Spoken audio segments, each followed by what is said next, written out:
G'day guys and gal, it's common knowledge that nobody glazes the oily balls of the Custodian Guard more than I, and with good reason. They are consistently awesome, having fun dynamic characters, look cool as hell, and have the best fight scenes in the lore. With that said, considering how disastrous the Primarch project ended up being for the galaxy, many people wonder why the Emperor didn't just let his Custodian Guard lead the Great Crusade. After all, they were brilliant commanders and warriors, had keen tactical minds, were unshakably loyal, and there were quite a lot of them. After all, the Custodians literally sat the Emperor down and told the Emperor not to create the Primarchs and that they were ready and willing to lead the Crusade, so it wasn't like the idea wasn't discussed. So that made me curious about what if the Custodians led the Great Crusade, thus removing the Primarchs from the equation. In doing so, we could even uncover why the Emperor was so insistent that the Primarchs had to exist in the first place. Before I get started, it's been a while since I discussed my supplement company, Natty Plus Subs, on this channel, and no, it's not because things are bad or I'm moving on, it's because you legends keep causing me to sell out. However, we've just restocked with our largest ever restock ever, so I'm ready to sell some more supplements. The idea behind Natty Plus was that I was so sick of taking supplements that did fuck all but claimed to be the next miracle, as well as having to take like 30 caps from 20 different bottles to actually do anything. So I decided to compress natural synergistic active ingredients into the same bottle, using only science-backed ingredients. The result, you take less capsules from less bottles, spend less money, and get better results, which we have proven from our large library of human trial and customer blood work. It's honestly been incredible seeing the results. Today I wanted to highlight the ultimate liver support.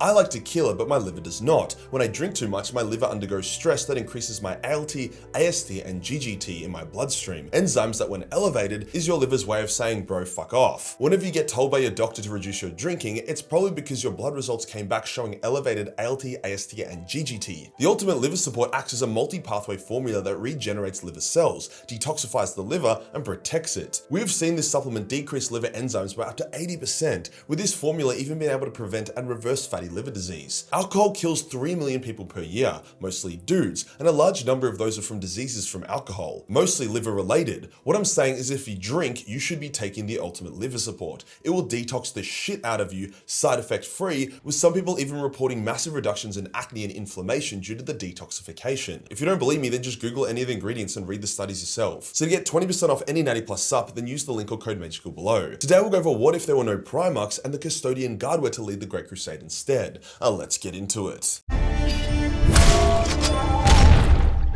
Now for this, we need to make some things clear. Space Marines did not actually need their Primarchs in order to exist and reproduce, nor did they need them to lead them. When the Primarchs were scattered, the Space Marine legions were self-sufficient for many years. Now the definition of self-sufficient here can be stretched. The Blood Angels became berserk cannibals, the Thousand Sons had turbo cancer, the Emperor's children were dying out, and so on. So the Primarchs were very handy in stabilizing and growing the legions. However, they were not technically essential, as is also evident by them being absent from the setting for 10,000 years and there being more Space Marines than ever. Another note, the Custodians are incredibly willing and capable leaders. All of them were geniuses both on and off the battlefield, able to consider multiple perspectives. They were also extremely steadfast and difficult to manipulate. They also had mad aura and riz. People wanted to follow them and they were seen as incredibly inspiring. Space Marines would follow them into battle, especially if the Custodians took on the role as war leaders rather than the Emperor's dogs. When the Emperor was about to create the Primarchs, he allowed his closest Custodian companions to offer feedback and objections. Every single Custodian, bar one, objected, giving reasons as to why creating 20 demigod super soldiers with too much free will was a bad idea.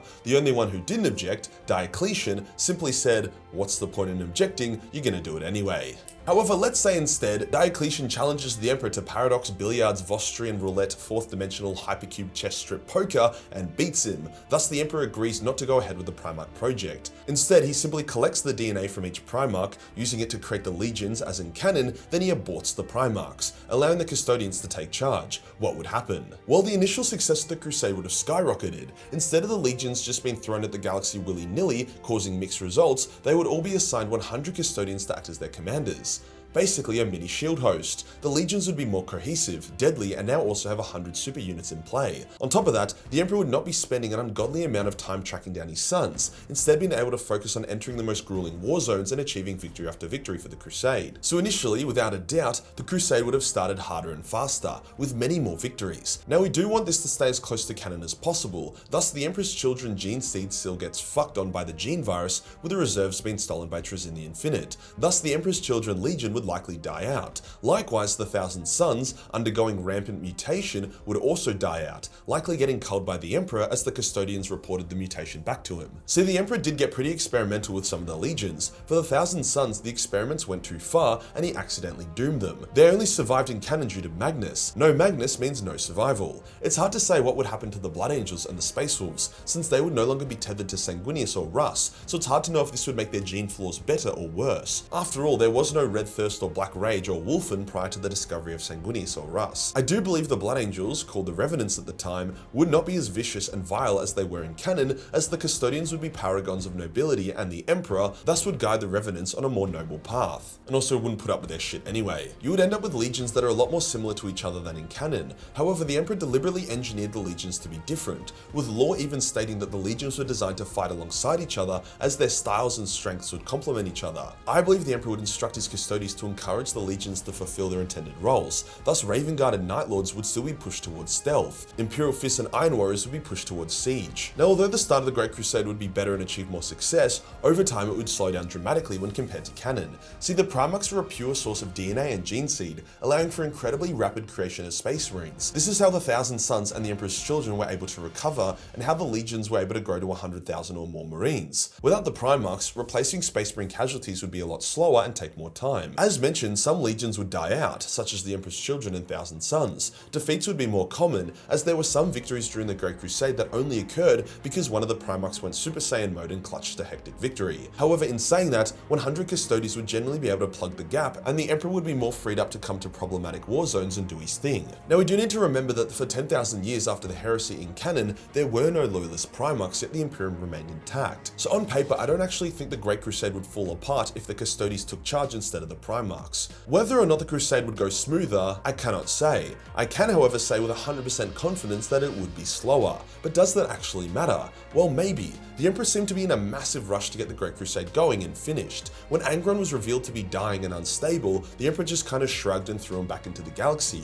When Lorgar was punished for being religious, it actually wasn't his beliefs, it was because his crusade progress was incredibly slow, as he was spending a lot of time converting conquered worlds into the religion of the Emperor. The Emperor would find a Primarch, do a quick intro, then hand them off to their brother to train while he ran off to do the next thing. There was this unbelievable sense of urgency, but why? Well, maybe it was the War of the Beast, a cataclysmic event that occurred soon after the end of the heresy. That was on the horizon, so perhaps the Emperor wanted the Imperium to be ready for that. However, more likely is that the Emperor was in a race against the Chaos Gods. He wanted to establish Imperial dominance and atheism so he could then work on his Webway project and remove humanity's reliance on the warp. Perhaps he knew Chaos was working on their own schemes to corrupt humanity, so he wanted to beat them to it. In saying that, I don't really see what Chaos could have done without the Primarchs to corrupt. Sure, they could corrupt some Space Marines, however, they would be no match for the Emperor, his loyal legions, and his Custodians. I mean, in canon, most traitor Space Marines went traitor because their Primarch told them to do so, with the majority of Terran-born Space Marines staying loyal. So I just don't see the threat Chaos could pose without the Primarchs in play and with Custodians in charge, who are literally incorruptible. I honestly think the Primarch project was the Emperor's hubris. He knew that the fastest and most effective way to conquer the galaxy was to create the Primarchs and have them lead his legions. He believed he knew best and that they would not betray him, and if they did, he would be powerful enough to crush them. This is a recurring theme with the Emperor. He would always go for the quickest, most exciting strategy to achieve something, when a slow and steady approach would have been a lot safer. I do believe that although speed would be lost from a lack of Primarchs, the Legion's cohesiveness, the lack of Primarch egos, the flexibility of the Emperor, and the overall Imperial war machine would have compensated, and the Great Crusade would have wrapped up and succeeded, although a little bit later. The next question is the heresy, which just straight up wouldn't exist without the Primarchs. Chaos would still try to make its move, however I'm really struggling to see what it could do. Corrupting a few Space Marines here and there ain't gonna do shit, and the actually corruptible Space Marines won't exist in this version. Erebus was Colchizian, which would become an irrelevant planet without Lorgar. Typhus was Barbaran, which again would be an irrelevant planet without Mortarion. The Emperor may indeed run into a snag during his Webway project. See, he actually did want to have a Primarch like Magnus to help him with the Webway project, stabilizing and growing it. In fact, Magnus was actually one of the Emperor's most valued sons due to his psychic ability, so without Magnus, the Emperor's Webway project would be a lot more difficult. However, apparently not as difficult as having Magnus, as the big red boy was the one that fucked it up in the first place. Perhaps the Emperor would have to create Magnus at a later date, after the Crusade was mostly finished, to exclusively stay by his side and help with the Webway, without any ties to the Thousand Sons Legion, who by that point would be dead. Overall though guys, I'm really struggling to see how the Primarchs were a better choice than the Custodians with all things considered.